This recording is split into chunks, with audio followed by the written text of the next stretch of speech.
1051. It's Power 1051. It's the Breakfast Club. Good morning. We have a special guest with us this morning. One of New York's new faces. Mr. Joey Badass. Absolutely. How you doing, man? What's up, brethren? Man, I'm just chilling, you know, hanging. He's from where I'm from. Brooklyn. Flatbush. From Jersey? Oh, you from Flatbush? Mm-hmm. I thought you were from Jersey, yeah? No, you're from Jersey now, Envy. No, I'm Actually, from I was Queens. born in Brooklyn and raised in Flatbush. Oh. Now, Joey is Word, a you young... still live there? No, I Hell live no, in she Best-Eye. I don't live live in there no Best-Eye. What's the difference between Flatbush and Best-Eye anyway? But I might be moving back. It's a difference. It's definitely a difference. Oh, yeah. I might be moving back, though, because I'm looking at a house in that area now. All right. Now, Joey, you're a young guy. How old are you? 18. 18. But your sound is like real vintage 1990s style hip-hop New York. How did an 18-year-old, bypass sounding like he's from the South to still sound like he's from New York? That's funny. Well, by not listening to the radio much. Hey. Thanks, Joey. Thanks. That's a buck, though. That's a buck. That's gotta real. keep it 100. That was a long time ago you didn't listen to the radio. Now you listen to the radio. You listen to No, he Breakfast still Club, right? don't. No, he still when he don't? was in there sitting in the lobby, he had his headphones on the whole time. He didn't care what you was playing in the mix. Damn it, man. Yeah, I mean, he ain't lying. But, like, I was born in the 90s, so, when I was in my car seat, like, I would just bump into, like, when my parents was bumping, and I was, like, Biggie, Nas, Jay, like, the early them, of course. Wu-Tang, like, the golden age of hip-hop, and, like, that's just what I was enthused by when I was younger. So when I got older and I grew up, I went back. Mm-hmm. I just started listening, and, like, that's just what carried me through. Now, I got to ask you, how did your first video end up on World Star? Was it they just posted it there, or did you send it in for submission? Yo, actually, the story about that is really funny. Like, it was actually just me, like, putting something in the air and, like, just trying to make it happen because, like, I just had this vision one night. I was like, yo, I'm just going to make this freestyle video. I'm going to let my homie record it, and I'm going to just send it to World Star. So I ended up recording this video. I sent it to World Star, like, 10 times. Like, I never seen it on World Star myself, but, like, it got on YouTube, and, my manager right there, Johnny Shice, he came across it. But when he came across it, he told me he seen it on World Star. Johnny Shice. Johnny Oh, Shice. I'm about to say his name Shice. You got to watch him. Shite. I better respect that man over there. But yeah, he came across it. He said he seen it on World Star, but I don't know. I never seen that video on World Star. It was just like a myth that like I just told everybody. Did you think people were going to gravitate towards your sound, like being that it was so traditional New York? I mean, at first they didn't do it as quick as I thought it would happen, but that didn't bother me at all. I just kept making music because I just love to do it. So what was your process of getting so hot so fast? Because, I mean, you've been on my MTV show. You've been pretty much everywhere. And the other day we had he was about the kid that I brought in here. He was like 19, 20 years old. Remember, I brought him over here. Brought a kid up here, 19, 20 years old, and I was asking who his favorite artist was. That was your sober buddy. No. And he told me that Joey Badass. I was like, well, how did you get listening to Joey Badass? He was like, growing up, he was like, I didn't listen to none of that South stuff. He said, so what I listened to was like Eminem and Joey Badass and the lyricists. So how did you get so hot so fast? Well, I actually don't know. I guess it was the like word of mouth. Mm-hmm. Like people just spreading like, yo, lyricism is back. Like NYC is coming back like how it used to be. I mean, I really don't know. I just been rapping really. Mm-hmm. I just been like rapping. You also had an opportunity to sign with Roc Nation, and you decided to stay independent. I read that somewhere, so I didn't know if that's a myth or true. It's true. It's true. But that's what I'm gonna say. Because I would think Brooklyn, you know what I'm saying? You're from Brooklyn. A lot of people from Brooklyn would dream of being down with Jay-Z. Right. And I'm sure that's somebody you grew up looking up to as well. So Definitely like the number one person like I look up to. But like the whole situation with that was just I really don't know. Like we had a meeting and I guess he just understood my vision. Mm-hmm. Did you really delete your Twitter account because of Little B's fans? No. Did you delete your Twitter account? Well, what happened with him and Little B? My Twitter. What happened with him and Little B? Well, Little B put out a diss record against Joey Badass. I don't know what the reason was for because I don't listen to Little B. No, I think it he was something sucks. from a mixtape that they had out before. You did a mixtape with Little B? No. Oh. Where they kind of went in on Little B, and then Little B was My responding. homie Capital Steez, he had the line. Capital Steez. Rest in peace. He had the line. He said, "Tell the bass guy don't quit his day job."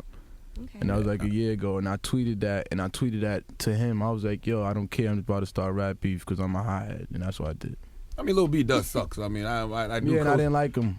So. I don't know him personally, but as musically, he's terrible. Well, did y'all know each other personally, or you just don't like his music? I don't even think he's a real person. You think it's a catfish account? That could be. That could be true. That could be true. Little B could be a catfish account. I've never even seen He's Little done B. shows before. Yes? Yes. But enough about that. It's a Joey Badass interview. Absolutely. But you put out a diss record too, as well, responding back. So. Yeah, I mean that's just because like I could just do that. Like, there's nothing to me to like just write bars. I'm always just writing. So like that night, I was just hyped up by a couple friends and and it was just like, yo, you should just make a diss record back, like, but only if you could put it out tonight. And it was just like a challenge, really. That's how Charlamagne be gassing people up too. Get What? you to do something. You gotta do it, but you gotta do it right now. Gotta do it right now. Seize the moment. So why did you delete your Twitter account? Because like I just feel like I give people too much of like my thoughts on my Twitter, and like I just don't like people having insight to like my mind and my thoughts and my moves and like that. So, But ain't that's what music is though. You giving them insight to your thoughts. yeah, but it need to only be the music. I need to like hop off that, stop running my mouth. He so, won't like, give it away for free. He at least got to buy his music, come to the show. Where do you get your production from? Because I mean, your production even sounds vintage '90s. Like, who's doing the beats? My homie Chuck Strangers, my homie Lee Bannon, my homie Kirk Knight. These are all people in my camp. And now, like, even recently, I've been working with some legends. Yeah, DJ Premier, Pete Rock. I got the chance to get in the studio with Q-Tip the other day. So, like, I'm just extremely ecstatic about all this. I saw you say Premier was a mentor of yours on the Weekend Jam. I'm sure he gravitated towards you because of your traditional sound in New York style. Definitely.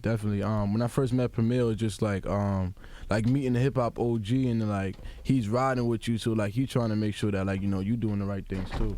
Gotcha. So like that's what it was. So what is the plan for you, being that you decided that you want to stay independent for now? Is that how you want to put out your first album? I know your first mixtape just came out last year. So what's next? I mean, right now there's a lot of offers on the table, and I pretty much wrapped up my, I guess, album. You could say like recently. So we're just gonna like roll out, see who's the highest bidder. If not, then I don't know. I just might keep it independent. I don't really know. I know you're cool with Mac Miller, right? Because he had reached out to you guys. Have worked together. You've done shows together. Maybe that's a formula that you're trying to do, where he put his first album out independently, sold a lot of units, made a lot of money off of that, did a lot of touring. Obviously, is that something that you're considering? I mean, yeah, definitely something I'm considering. Just branching myself out on the independent tip, seeing like how well I could do on my own. Definitely something I've always wanted to do. So do you like any South music at all, or was it just all New York stuff coming up? I mean, yeah, I like some South music. Like what? What do you listen to now besides yourself? I don't. You got Big Crit on the record though. Yeah, Big Crit. That's actually the homies. Actually a label mate. Johnny Shipe's artist as well. Okay. Yeah, so that's synchro right there. I'm about to say, I thought you said label mate Def Jam. I'm like, well, you don't need to be over there with Crit on Def Jam, because they don't know how to work Crit over there at all. Not even a little bit. They don't. Look at that man's face, he tell you. He knows. So what's that real hip hop like, man? Like the groupies. Stop it, he has a girlfriend. He has a girlfriend. Like real, like do you believe in that? Like real hip hop? Would you consider yourself real hip hop? Everybody says. Everybody's like, oh, that's real hip hop. That's not real hip hop. Yeah, I consider myself real hip hop. Do you consider the other stuff not real hip hop? Like somebody like Flocka or Future or something like that? I mean, I just feel like, over the years, hip hop has branched out. Like, it's like subgenres of hip hop now. So like, there's all types of like, they should call it like Southern rap or something. So in 2013, are there real hip hop head groupies? Are there girls who get wet over lyricists? Hell yeah. Okay. Hell yeah. So he's that's what he's saying. Oh my goodness. This man alone. He's getting it in. So you're saying your album is done? It's rap and you're ready to turn it in, whatever For the most happens? part, I'm just trying to get up with Primo once more, and about to clear some samples and shit like that. But yeah, for the most part, it's wrapped up. You should do something with like RZA or something too. That would be dope. Right? That would be dope. Definitely should. That just might happen. And I think you should stay indie too, man. I don't think majors know how to work somebody like you in 2013. I mean, definitely got to show him how. You can if you know what you're doing yourself. It's a good thing, because as long as he continues to do what he does and they'll put him on a bigger platform, I think it'll be a good look for him. Yeah. And Johnny over there knows what he's doing. He did it a couple of times. Johnny let Crit sign the Def Jam, so I don't know. But Chris doing good though. Chris producing, Chris making money. Chris doing good out there. They also have Sean Kingston. Sean Kingston's doing amazing. Oh, okay. That's what it is. All right, well, it's the Breakfast Club on Power 105.1. Joey Badass.